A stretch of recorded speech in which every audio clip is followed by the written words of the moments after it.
There's only one more spot left in the AFC. Who's going to take it? Is it going to be Denver? Is it going to be Miami or Cincinnati? Who is going to take the NFC South and represent the NFC South in the NFC playoff race? But also, the bigger question is, where is the road of the NFC going through determined by Sunday night? There are a lot of questions to be asked about this next week because this is the final week of the NFL season, and then next up is the NFL playoffs, and there are many questions to be asked. We're going to be looking through all the games, and all that we're going to be looking through is going to be determining the playoff picture and what we're going to be seeing as potential matchups going into the postseason. This is the Game Day Hour, and this is episode 39, and we're going to be taking a look at the final week of the NFL season before playoff time and determining some of the biggest games. I hope you guys are ready because I am. Let's get started.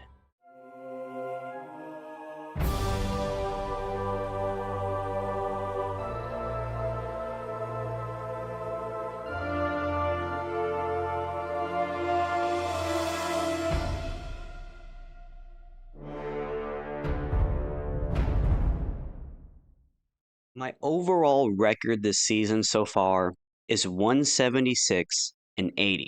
I have done pretty good over these last few weeks. I mean, I was originally 152-72, so I've dropped 8 games. Yet I've gotten 24. So these last few weeks I went 24-8, which is pretty good. That's 12-4 average per week.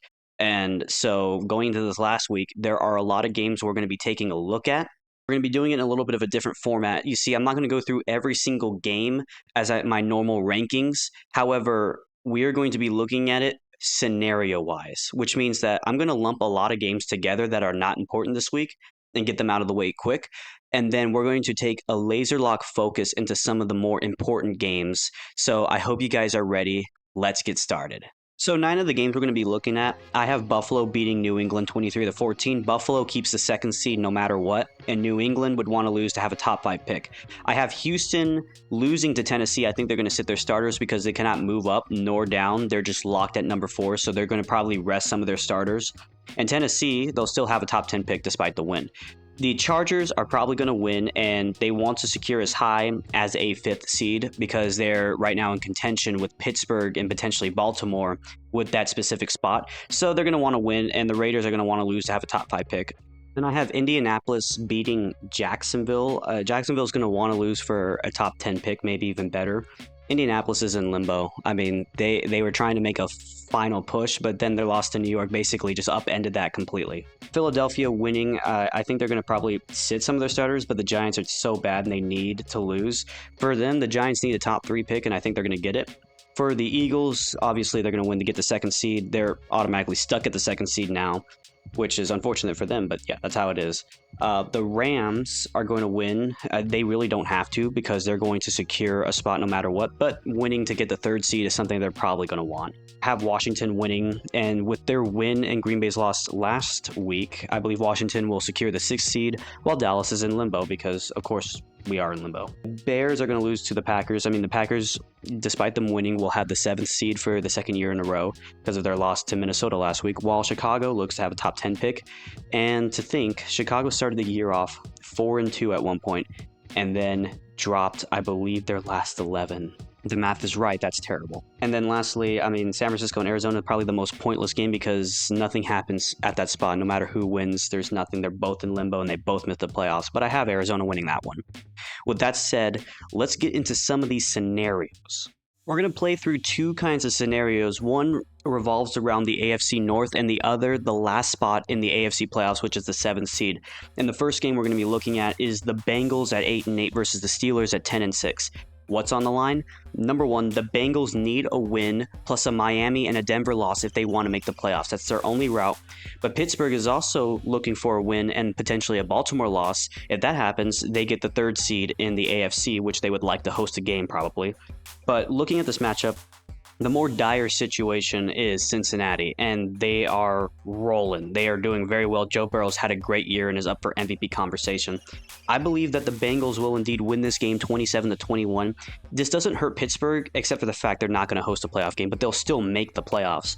The Bengals needed this one more because they need a win first off. And by the way, both AFC North games are going to be played on Saturday, which means that we're going to see what transpires Sunday. You know they'll be watching to hope that they make it in.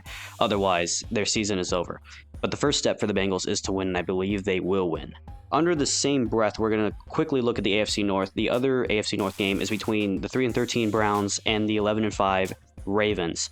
The Ravens secure a third seed with a win or a Pittsburgh loss.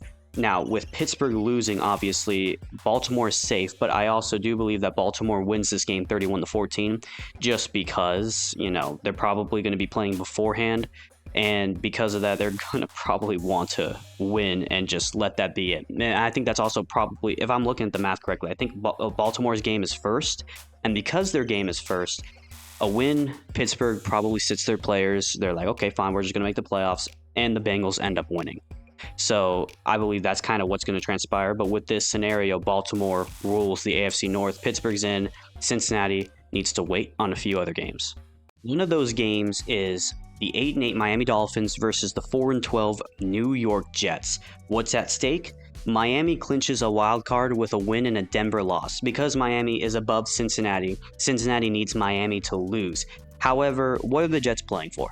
They're playing for a good draft pick, because that's where they're at. They're 4-12, but they're in a prime position to potentially bolster their offense, maybe get a quarterback if Aaron Rodgers is not the answer.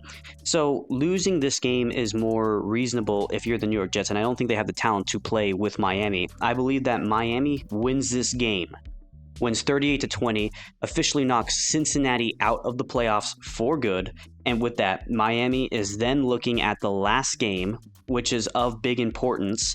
And the last AFC game we're going to be looking at is between the 15-1 Kansas City Chiefs and the 9-7 Denver Broncos. Kansas City is set. 15-1, they've secured home field advantage throughout the entire AFC playoffs. Therefore, they don't really have to worry about this game. But you're also probably looking at a few other factors. I mean, do they want Denver in the playoffs? Probably not. It's their rival, and they probably want to knock them out and have a 16-1 record. That would look impressive on paper, and that's something I think Kansas City would be something they want to do. Denver needs a win or a Miami and a Cincinnati loss, because if Miami loses but Cincinnati wins, Cincinnati has a tiebreaker over Denver, Cincinnati would make the playoffs. With this being said, Denver needs a win. You don't want to play it to chance. But I think the real question is Kansas City going to play its starters? Because on one hand, you play them so that they have some motivation, or I guess some momentum going into the playoffs, because they're going to have to take that first week off. And because they're taking the first week off, there's going to be a little bit of rust. Obviously, they're going to probably want to play their starters and not have them sitting down. But what do I imagine that Andy Reid is going to do? Because he's probably not going to care about this game. You don't want Mahomes. You don't want Kelsey to get injured. I don't know if Chris Jones is playing or if he's still injured. I'll have to take a look at that.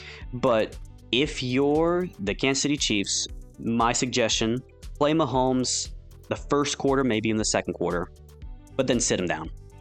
It doesn't matter after that. I think that this is not an important game for Kansas City because they've already secured the number one spot. And if they had to gauge where they would rather have, I don't think they would want Joe Burrow or a Tua and a Tyreek Hill in the playoffs. They would probably rather have this new rookie in Bo Nix, because how good is he going to play in the playoffs? I think Kansas City drops this game. I think that Denver is going to win this game 21-20. I do think it's still going to be close because Kansas City's defense is going to be pretty tough to break through, but I believe that the Broncos are going to win because Kansas City really does not need this game and would probably want Denver as leverage over the other two. With this scenario in place, we're done with the AFC. Denver would make the playoffs, and the AFC playoffs from that perspective would be Kansas City, Buffalo, Baltimore, Houston, LA Chargers, Pittsburgh, and Denver. And that is the AFC picture. But we still got more pictures. Let's move over to the NFC very quick. One of the bigger pictures is the battle of the NFC South. Currently, Atlanta sits at 8-8, and Tampa Bay is at 9-7. So the first game we're going to be looking at is between the Panthers and the Falcons. Now, the Falcons, what they need is a win plus a Tampa Bay loss. So they're going to be the first one under the gauntlet, under how I'm viewing this game. First off, what are the Panthers playing for? The Panthers could potentially be a spoiler to Atlanta. That would not shock me with how Atlanta's been very inconsistent this year. Since Atlanta lost a game they needed to win in Washington, had they won it, a win, and no matter what happens in that Tampa Bay game, that wouldn't matter. Now, because they dropped that game against Washington, they need a win plus a Tampa Bay loss. I believe that Carolina is going to sit at starters, and Atlanta will win, albeit a close 21-13. And so then all eyes will sit on this Tampa Bay game against New Orleans, and that's right. Tampa Bay has a little bit of a predicament because they are hosting the Saints, and while the Saints are 5-11, Tampa Bay has struggled with New Orleans as of recently. Especially when Tom Brady was there, they struggled a lot because New Orleans is a real tough matchup for Tampa Bay no matter where it's at in the season. Tampa Bay secures the 4th seed with a win or an Atlanta loss, but under this circumstance, they need to win. This is going to be a close nail-biter because New Orleans is very pesky when it comes to Tampa Bay, but what is New Orleans exactly playing for? Maybe spoiler. I don't think that's a great motivation for them. I believe that the Buccaneers will end up winning this matchup 26-19 and securing the 4th spot in the playoffs because I have the Rams winning, which means that no matter what, I think Tampa Bay will play for the 4th spot, and with that, Atlanta is eliminated. And that's really the only NFC scenario where it's coming down to you either make the playoffs or you don't. But the other scenario is the biggest one. This matchup is probably going to be the game of the year. Let me set the scene. Kansas City is 15-1. They win, they become 16-1. They lose, they're 15-2. There are 2 teams in the NFC that are 14-2. And this matchup on Sunday Night Football, the winner secures the number 1 seed and has the whole playoffs on the NFC side rolling through that city. The loser, despite being 14-3, would be the 5th seed and would probably have to go on the road in every single playoff scenario, maybe even having to play number 1 in the second round if they were to win the first round. This, of course, is Minnesota versus Detroit. Winner secures the 1st seed in the NFC. Both sit at 14-2 and both have had crazy seasons. Detroit for a while looked like a juggernaut that could not be stopped. They still do. They just got done going through the ringer with San Francisco, and their only losses this year come to Tampa Bay and to Buffalo. Other than that, they have been extremely tough to beat. They have played great teams throughout the year. San Francisco went to the ringer with them. They did great. Even that Buffalo loss, they only lost by 6 points. What else have they done? I mean, they have basically destroyed the entire AFC South. Houston, they threw 5 interceptions, still won that game. Killed Jacksonville. They killed Tennessee. They did very well against Indianapolis. They have played great games. They've swept the Packers series. They've swept the Bears series. And they have a win over Minnesota. On the other hand, you have the Vikings. One of the most improbable seasons I've ever seen. Sam Darnold has led this team to a 14-2 record. Who would have thought that this guy, who we thought was a bust when he was with the Jets, when he was with the Panthers, we thought his career was over, and now in Minnesota, he has this team 1 win away from securing the entire NFC and having it all go through Minneapolis. That right there is great. And his only 2 losses, a Rams team which has won the NFC West, and the Lions. And that was a close one. There's a lot at stake here. What I'm really looking at is Dan Campbell's offensive scheme versus Minnesota's defense. I know we want to talk a lot about Sam Darnold and Justin Jefferson, but the Vikings defense has actually been their strongest part this year. Very consistent, very good, one of the best defenses in football. But Detroit's defense has also been pretty good. The problem is Detroit is very banged up. This is going to be an interesting pick because despite the fact that David Montgomery is out, Detroit on offense is still extremely strong. We're talking Jared Goff, Amon-Ra St. Brown, Jahmyr Gibbs, Jameson Williams. This team has been on fire, and they've had multiple 1,000-yard scrimmage players. Their offense has been lights out. Jared Goff's had an MVP-type season. Now on the other side, Sam Darnold, I don't think it's an MVP-type season, but 35 touchdowns, incredible, one of his best years ever. And Justin Jefferson's having one heck of a season as well. This is going to be a shootout. But consistent to how I felt about this team all year long, I believe that the Detroit Lions will win 45-31, and the Lions will have the entire NFC go through the Motor City. Therefore, with this selection, the Lions are number 1, the Eagles are number 2, the Rams are 3, the Buccaneers are 4, the Vikings are 5, the Commanders are 6, and the Packers are 7. That is my playoff prediction. This has been one heck of a season. I mean, it's been pretty impressive. Just some of these teams. Minnesota's the shock of the year. The Commanders are also up there as another shocker of the year. There's not much shock besides Denver. I mean, that's pretty much the only team that has shocked me all year long on the AFC side. But the NFC has been so unpredictable. And it's going to be probably the more entertaining side of the playoffs is on the NFC side. So I hope you guys are prepared for the playoffs and the postseason. I'm definitely going to be watching and seeing what's going on.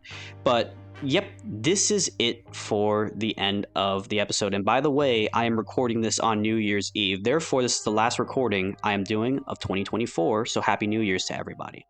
And I hope you guys enjoyed today's episode. If you do, please leave a like, comment down below, and subscribe. One of the things I'm just very thankful for 2024 is hitting 100 subscribers and over 60,000 views. Thank you guys so much. Obviously, this last month, recordings have not been that consistent. We've had the playoff recording, but then, it's kind of been all over the place from there. Kind of the plan I have for the rest of Season 2, because following the Super Bowl, Season 3 of my podcast will then start up. Probably a few weeks after. Obviously, I want to get some things down, try to get some ideas before I would start recording.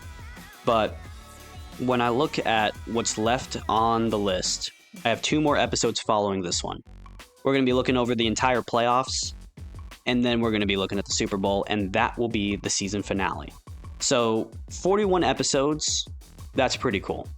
To have 41 episodes this season pretty consistently, obviously I didn't have to take some time off for school last year, and again, with the help of YouTube Shorts, being able to reach more people and getting over 100 subscribers, obviously I want to do better in 2025, and I believe that we definitely can do better this year. By the way, this last time you're going to see the trophy, because I'm pretty sure I'm going to be giving this away soon. I have a winner in my league. So it was a disappointing season for me, but whatever. I have nothing else to say for 2024, so Happy New Year's, everyone. And I hope you guys enjoyed today's video, of course, and I will see you guys in the next one. Peace out.